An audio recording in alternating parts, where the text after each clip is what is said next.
You're listening to Too Much on Her Plate, the podcast for smart, busy women who are tired of running on the hamster wheel and are ready to create freedom from overeating and emotional eating. I'm your host, clinical psychologist, author, and a smart, busy woman too, Dr. Melissa McCreary. Hey, everybody. I have a little confession to make. I am not so organized when I record podcast episodes that I always look at the calendar and coordinate what I'm talking about with what is going on on the calendar or in the world. What I tend to do when I'm putting together a podcast episode is think about the things that have been real and important with my coaching clients inside the Missing Piece program. Things that I have been thinking about that I think would be helpful for you to hear.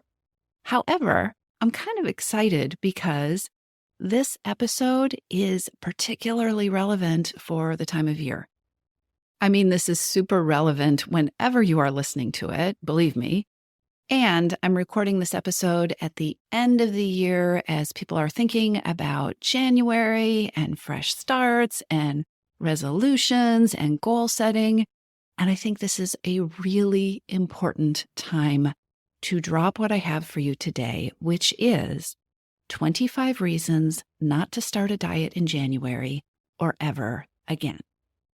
I have 25 reasons. This is a great little reminder episode that you can listen to if your brain needs to hear about why diets don't work. Because if you've been raised in diet mentality, your brain is probably saying, but what about if we try it one more time? What if we work harder this time? What if this time we're more disciplined, right?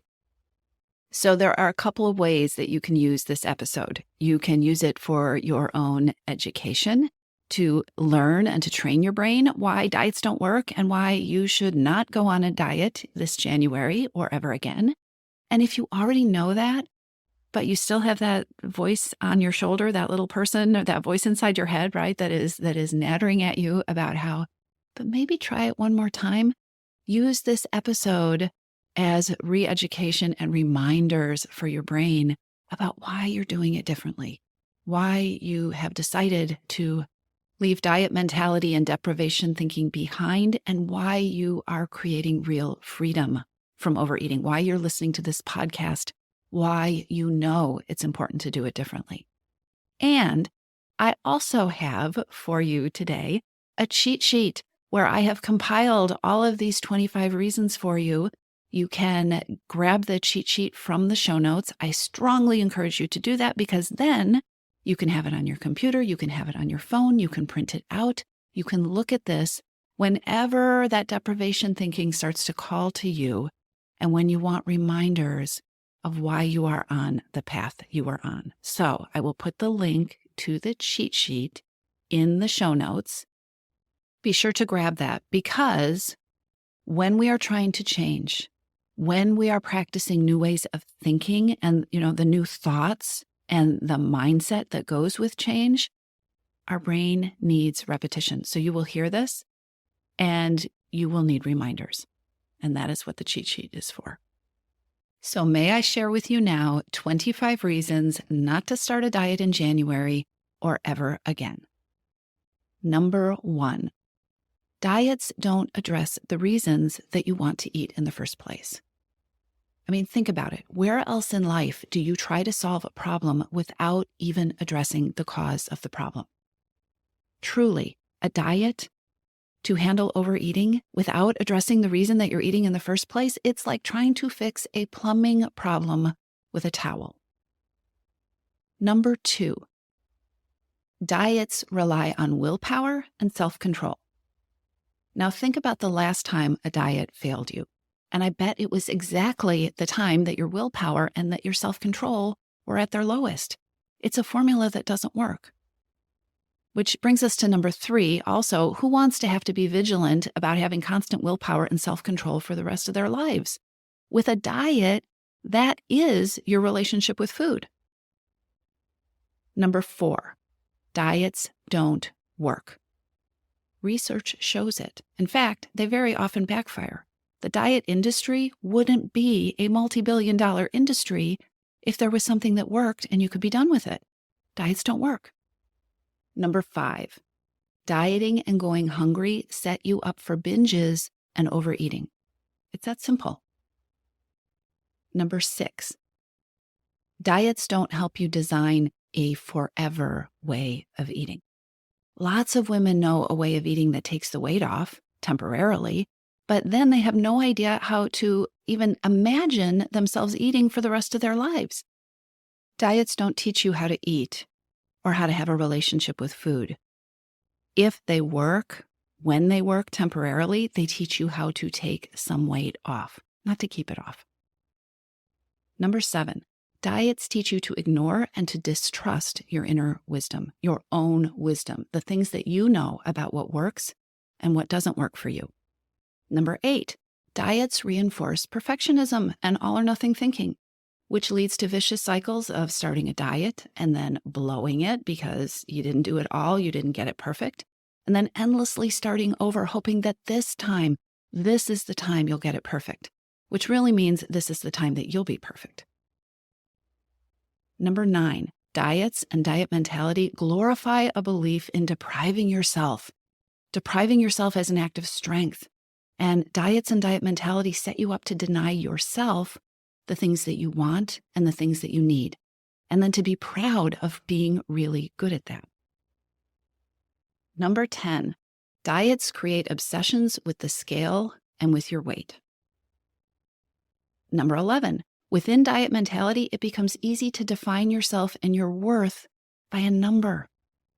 Diets foster a belief that weight loss is the ultimate goal, no matter how it happens, and they ignore the importance of happiness and joy and satisfaction and having a relationship with food and eating and how you treat yourself that actually fits you in your life, that is forever.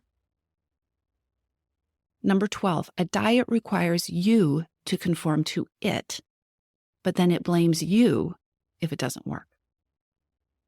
Number 13, diet mentality is an endless prescription to be stronger, to deny yourself more, and to try harder. And if you didn't get results, within diet mentality, the answer is that it is always your fault. And not only is it all your fault, but what you need to do to create success is to work harder at it, right? In reality, the approach of dieting is the problem. And yet diet mentality keeps you stuck in a hamster wheel, telling you it's your fault and your job is to keep working harder. Can you see yourself running faster and faster around a cycle that gets you nowhere? Number 14, diets promote one body size and one shape as the ideal. Number 15, diets equate your weight with your health, which is a lie. Health and vitality come in all shapes and sizes.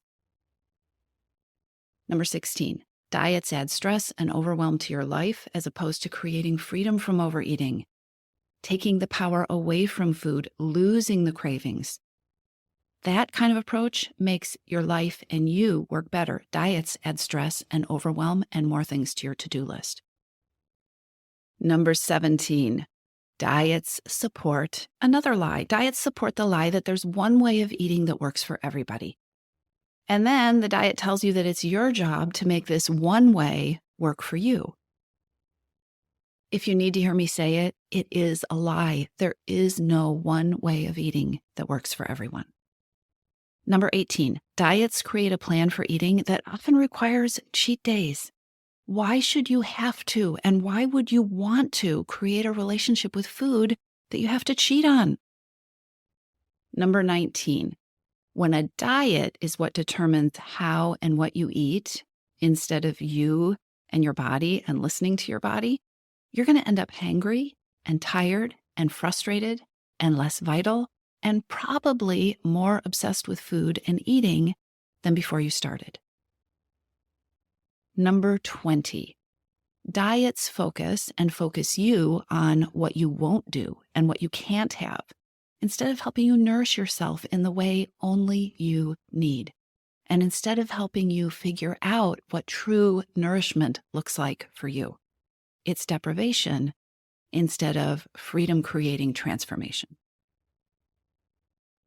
Number 21, cycles of dieting And the cycles of dieting, by the way, happen because you're inevitably failing at diets because they don't work.